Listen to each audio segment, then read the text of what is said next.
Hello, I'm Deborah Sword. Hi, I'm Tyson Pinkert. Tyson, I want to talk about uh, when somebody says to me, "Oh, you're being negative," or "You're Hmm. catastrophizing." And what comes up for me when this happens is that I'm trying to be realistic. Mm. I'm trying to do a risk assessment and say, if I do this and there are some possible Hmm. consequences, here's how I would manage those consequences. Hmm. So I'm trying to think ahead, and I'm being accused of being negative.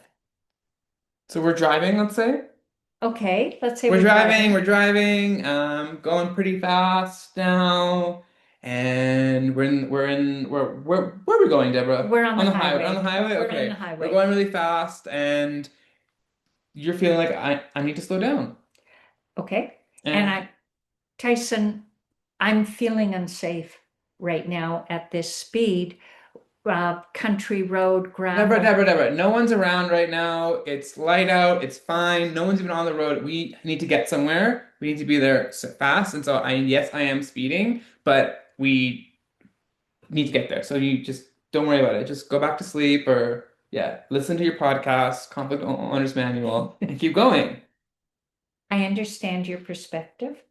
Hmm. Your perspective is we need to be there at a certain time. Yes, yeah, yeah, yeah. Yes, and I'm going to question that they won't understand if we're a few minutes late if we arrive safely. Safety to me at this point is more important than the value of getting there at a certain time. I feel unsafe. That's my perspective. I've done my risk assessment. I feel like Deborah, we could have left actually a bit earlier when I had asked, and then now we're running late. I understand from your perspective, I have made us late. I own that. I'll take Okay. responsibility for that. I apologize that I'm now putting pressure on you. Hmm. Can you please slow down? Thank you for sharing, and I'm gonna try. I will slow down. I'll slow down. It's the speed limit, and you're right. So let's talk about what just happened. Instead of having a conflict, I went to perspectives. Right. Yeah, you did.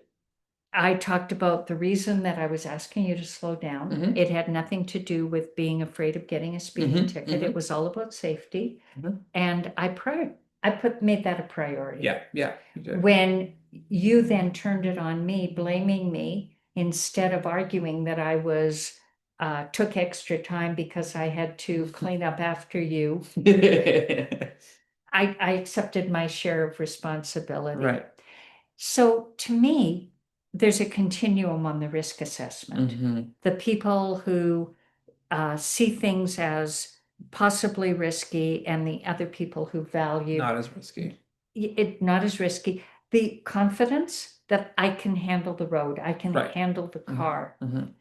And I may share your confidence that you're a good driver, but not in this context. Hmm. Hmm. Context is important. Hmm. But I could see your perspective. In your perspective, you were able to manage the situation, and being on time was important to you. How did it feel when I let you know that I understood your perspective? Yeah, it made me feel like you were able to, I felt better understood. And then I also felt like I could lean into to being accommodating a bit more. It wasn't just about me or what, and maybe I thought, oh, well, we were trying to get here together, so, like getting to our destination on time. And we clearly didn't share the same value or the same objective in that, and that you were more comfortable with it being that we weren't there. So the pressure, to your point, I think the word pressure really helped for me to empathize a little bit more with the situation and for what you were feeling. And I sensed your urgency Hmm. to be there on time, but it was conflicting with my urgency to get there Hmm. safely. Hmm. And then you turned it back on me and I blamed me. did. What was that about for you? Mm. I felt like I didn't have a way to um I felt like I needed to be more better understood as to why now I'm impacting you, even though it in that scenario wasn't maybe the best way to go about it. But I feel like that for me often that I'm in this case I also think it was so many times we find ourselves in that scenario where the other person doesn't really take our perspective at all. And And how do we live with that tension? so when I accepted the blame, Yeah, did that diffused it for you? I think so. Yeah. So back to your question, how do you help somebody see your perspective when they're resisting? Hmm. At this point, in when it's a one-off, Hmm. say you and I don't know each other, you're just giving me a ride, I would probably back off because I don't know you and I don't know how volatile. And some people, if you tell them that you're uncomfortable with their speed, will speed up. And if Yeah. I didn't know you, Hmm. I I may not have taken that Yeah. Yeah. chance because I would have put myself at double jeopardy. Hmm. Hmm.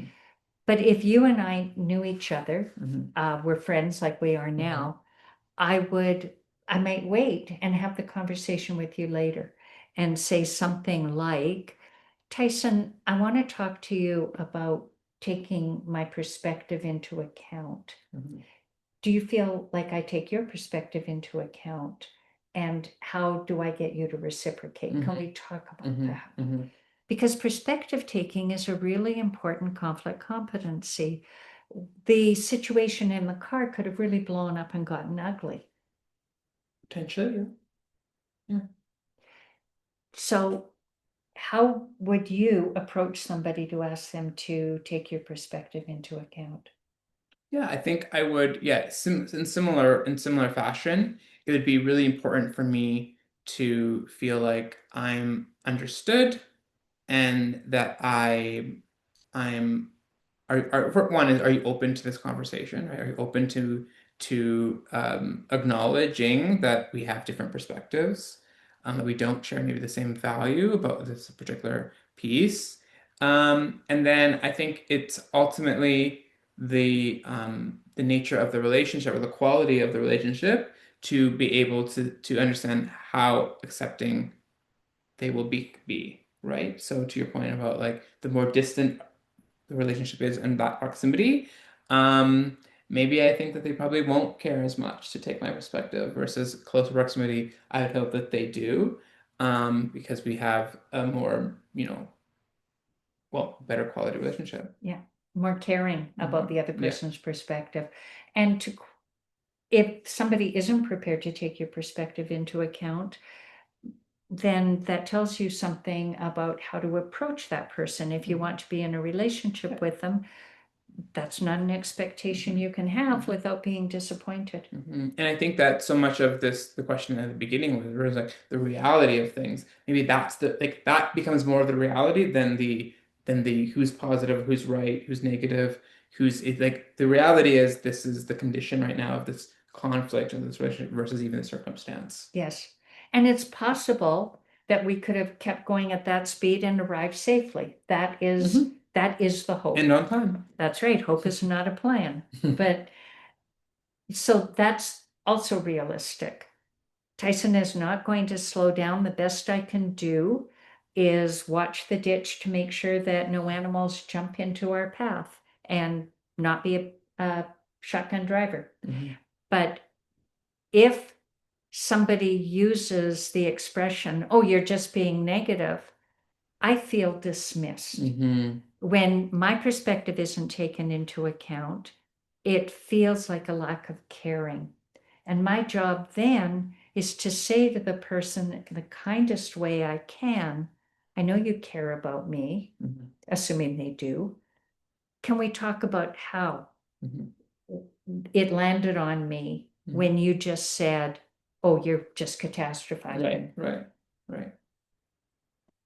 So, perspective taking as a conflict competency really is effective in diffusing conflict. Hmm. Hmm. Any last thoughts? No, I just want to say thank you to everyone for liking, subscribing, and hope to see you all next week. Thank you.